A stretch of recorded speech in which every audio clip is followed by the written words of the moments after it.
For 20 years my world has smelled of old paper, binding glue and dust. The hushed whispers of the library became my sanctuary. The stories on these shelves my only family. My name is Catherine, and to the few people who know me, I am the quiet town librarian. A simple woman who lives in a small apartment above a bakery. No one would ever guess that I was born in a mansion, the sole heiress to the formidable Blackwood fortune. No one would know that my own family had thrown me out, left me for dead, and stolen a life that was meant for me. My childhood was a fairy tale, painted in the golden hues of my father's love. Richard Blackwood was a giant of a man, not in stature but in spirit. He built a timber empire from the ground up, but his greatest treasure was our ancestral home, Blackwood Manor, a sprawling estate of stone and ivy that had been in our family for generations. I was his world and he was mine. The fairy tale ended the day he brought Isabel home. She was his new wife, my new stepmother, a woman carved from ice and ambition, with a smile that never reached her cold, calculating eyes. She brought with her 2 children, Julian and Chloe, a few years older than me. They arrived at Blackwood Manor like conquerors, their eyes assessing the value of everything, including me. Julian with his father's arrogant sneer and Chloe, with her mother's insatiable hunger for beautiful things. My father, blinded by a lonely man's love, saw none of it. He saw a new complete family. I saw predators circling their prey. He died just 2 years later. A sudden massive heart attack. My world shattered. At 18 years old I was an orphan. The day of the will reading was the day my life ended, and a new harsh reality began. We were gathered in my father's grand study, the air thick with Isabel's synthetic grief. The family lawyer, a kind, elderly man named Mr. Abernathy who had served my father for decades, looked deeply uncomfortable. Isabel produced a document. "This is Richard's final will," she announced, her voice like shattered glass. "He had it drafted a month before he passed. It seems he had a change of heart."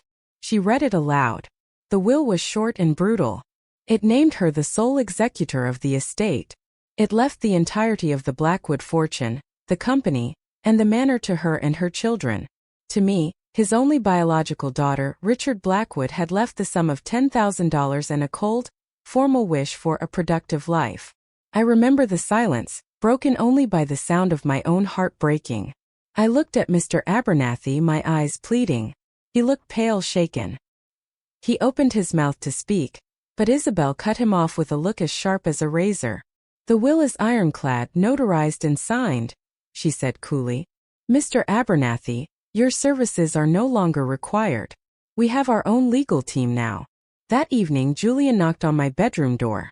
"Isabel says you have 24 hours to pack your things and leave," he said, not a trace of sympathy in his voice. "This is our house now." They gave me a check for $10,000 and showed me the door. I was 18, alone, and stripped of everything I had ever known. The gates of Blackwood Manor closed behind me, and I never looked back. That $10,000 paid for a small room and a community college education in a town hundreds of miles away. I became a librarian because in books, I found a silence that was comforting, not cruel. I buried Catherine Blackwood and became Catherine Mills, a ghost living a borrowed life. For 20 years I heard nothing from them, but I read about them. I saw the Blackwood Timber Empire, now rebranded as Thorn Global under Julian's leadership, in the business journals. I saw pictures of Chloe in glossy magazines, a socialite dripping in diamonds, married to a string of wealthy men. I saw Isabel, the grand dame, hosting lavish charity galas at my home, Blackwood Manor. They had taken my life and were wearing it like a costume. A quiet, cold rage simmered inside me, but it was a fire I had learned to bank, to control. What could a small-town librarian do against an empire? The past came crashing back into my life on a rainy Tuesday. A sleek black car, the kind my town had never seen, pulled up in front of the library. A man in an expensive suit walked in. It was Julian. He looked older, sleeker, but he had the same arrogance set to his jaw. He didn't recognize me at first. He just saw a librarian. "I'm looking for a Catherine Mills," he said impatiently. "I was told she works here." My heart hammered against my ribs. I kept my voice steady. "I am Catherine Mills. How can I help you?" His eyes widened in disbelief. then narrowed in a slow, condescending appraisal of my simple dress and worn cardigan. A small smirk played on his lips. Catherine? My God. Really is you. Life hasn't been particularly kind, has it? He didn't come for a reunion. He came for business. Look, he said, getting straight to the point. We're selling the manor. The land is worth a fortune to some foreign developers. There's just one small legal snag. A ridiculous old covenant tied to the original Blackwood deed. It requires the signature of all living direct blood descendants of the original owner. That, unfortunately, means you. He slid a document across the counter. It's just a formality. Sign this, and I'm authorized to give you a gesture of goodwill. $50,000 for your trouble. $50,000 to sign away my birthright, my history, my father's soul. He thought my silence was compliance, my quiet life a sign of weakness. I need some time to think about it, I said, my voice barely a whisper. Julian's patience snapped. Think about what? It's the most money you'll ever see in your life. Don't be a fool, Catherine. Sign the paper. I'll be back in 1 week. He stormed out, leaving the document on the counter like a threat. That night I didn't sleep. I sat in my small apartment, the document on my table. And then I remembered something. Something I hadn't thought about in 20 years. The night before they threw me out, I had been packing, my world crumbling around me. A small hidden drawer in my father's old writing desk in my room caught my eye. Inside there was a small ornate iron key and a single sealed envelope with my name on it, written in my father's familiar script. In my grief and panic, I had simply swept it into my bag. A final forgotten token of a lost life. I had never opened it. With trembling hands, I retrieved the old box where I kept the few mementos of my past. The envelope was yellowed with age. The key was cold and heavy. I broke the seal. Inside was a single piece of paper. It wasn't a letter. It was a note. It said, "My dearest Catherine, if you are reading this, it means I have failed to protect you, and I am gone. Do not believe what they tell you. Trust only Abernathy. This key opens his old safe deposit box. The one they don't know about. He holds the truth. Your loving father, Mr. Abernathy." The lawyer Isabel had fired so swiftly. Was he even still alive? A frantic search online gave me my answer. He was retired, living in a small town 2 states away. The next morning I called in sick for the first time in 20 years. I took my life savings, bought a bus ticket, and went to find the truth. Mr. Abernathy was a frail old man now, but his eyes were as sharp as I remembered. He looked at me as if he'd seen a ghost. When I showed him the key and my father's note, he began to weep. "I knew it," he whispered, his voice thick with emotion. "I knew your father was too smart for her. I have waited 20 years for this day, Catherine." He took me to a dusty old bank. The safe deposit box was under a pseudonym. Inside was a single large sealed manila envelope. Back in his small, cluttered office, he laid the contents on his desk. It was another will. "This," he said, his voice trembling with vindication, "is your father's true last will and testament.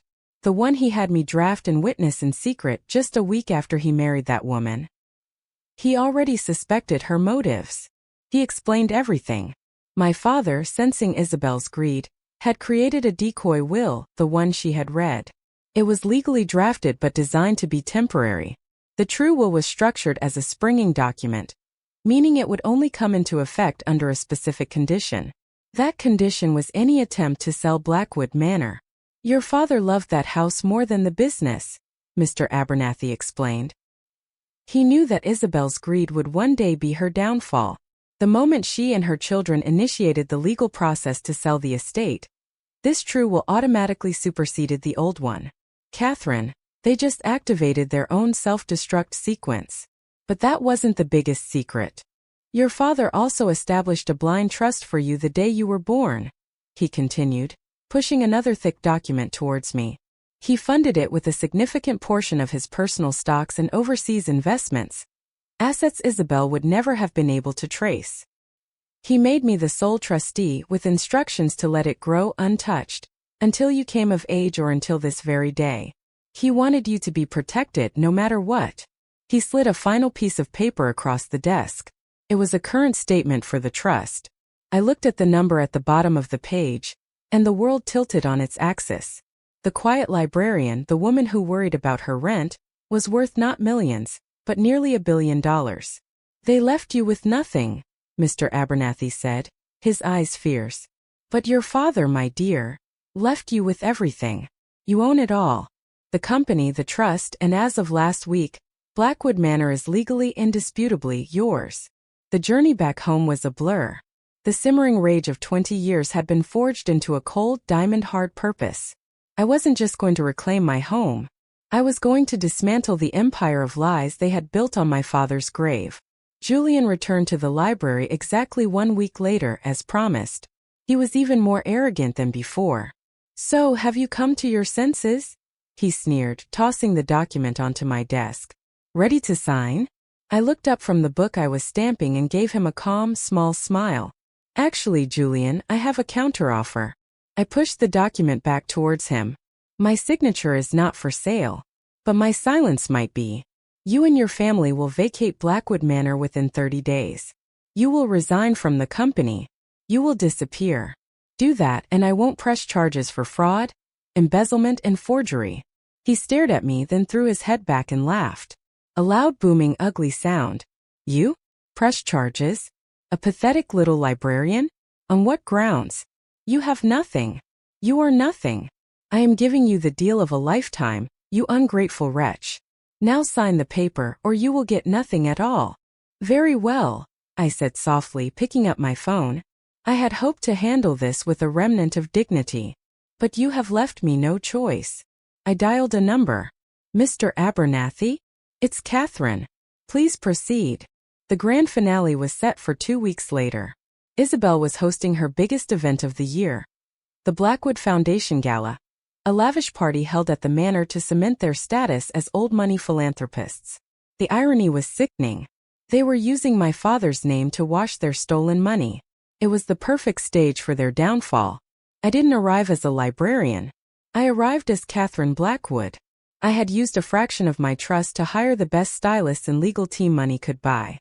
I wore a simple but exquisitely tailored dark blue dress, my hair styled, my only jewelry a simple diamond necklace that had been my mother's. As I stepped out of the Blacktown car, the reporters gathered at the entrance went into a frenzy. They didn't know who I was, but they knew I was someone. I walked into the grand ballroom of my childhood home. The sound of champagne flutes and polite chatter died down as I entered. All eyes turned to me. I saw them across the room standing on a raised platform. Isabel, Julian, and Chloe, looking regal and powerful. Their smiles froze on their faces. It was Julian who recognized me first. His face went slack with shock. Isabel's eyes narrowed into slits of pure venom. I didn't wait for them. I walked directly to the stage, took the microphone from the stunned MC, and turned to face the glittering crowd. Good evening, I said, my voice clear and steady, amplified throughout the cavernous room. My name is Catherine Blackwood, and I believe you are all guests in my home. A wave of gasps and murmurs rippled through the crowd. For 20 years, I continued, my eyes locked on Isabel, this family has lived a lie. They have worn my father's name like a costume and spent his money like it was their own. Tonight the performance ends. I systematically, calmly laid out the truth. I spoke of the 2 wills, the fraudulent document they had used to disinherit me. I spoke of the blind trust they never knew existed. And then I turned to Julian. Julian Thorne, who stands before you as the CEO of Thorne Global, has spent the last decade running Blackwood Timber into the ground while funneling millions into his personal offshore accounts. The SEC will be very interested to see the evidence my legal team has compiled. Julian's face was ashen. He tried to speak, but no words came out. I turned to Chloe, who was trembling, her face pale beneath her expensive makeup. And Chloe, who flaunts her jewels and couture gowns, has been living off the dividends of a trust fund my father established for my university education. A fund you have been draining for 20 years. Finally, I faced Isabel. She was no longer pretending. Her face was a mask of pure, unadulterated hatred. And you, Isabel, I said, my voice dropping to an icy calm. You are a forger and a fraud. You stole a home, a company, and a life from a grieving child. But you made one mistake. You got greedy. The moment you tried to sell this house, you triggered the one clause in my father's true will that gave me back everything. Every penny. Every share. Every last stone of this house.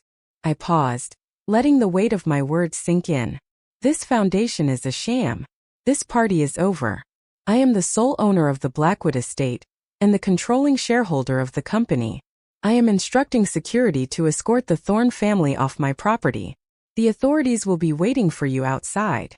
Chaos erupted. The life they knew had evaporated in a matter of minutes.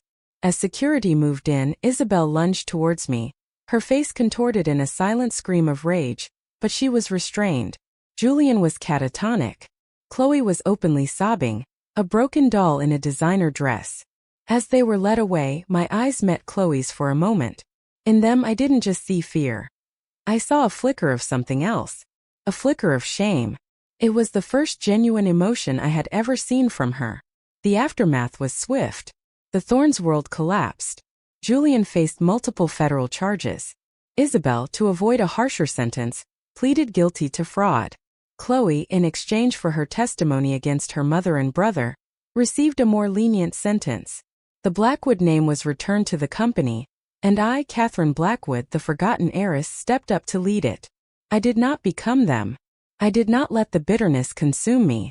I sold off the frivolous assets they had acquired and invested back into the company and its workers. I established a real foundation in my father's name, one that funded libraries and scholarships for underprivileged children. Blackwood Manor is my home again. It is no longer cold and ostentatious. It is filled with the warmth of my father's memory. Sometimes I sit in his old study, and I think about the long, quiet years I spent among the books. I was not a ghost living a borrowed life. I was a seed buried in the dark waiting for the right moment to grow. My father knew it. He had planned for it. And now, at long last, I was home.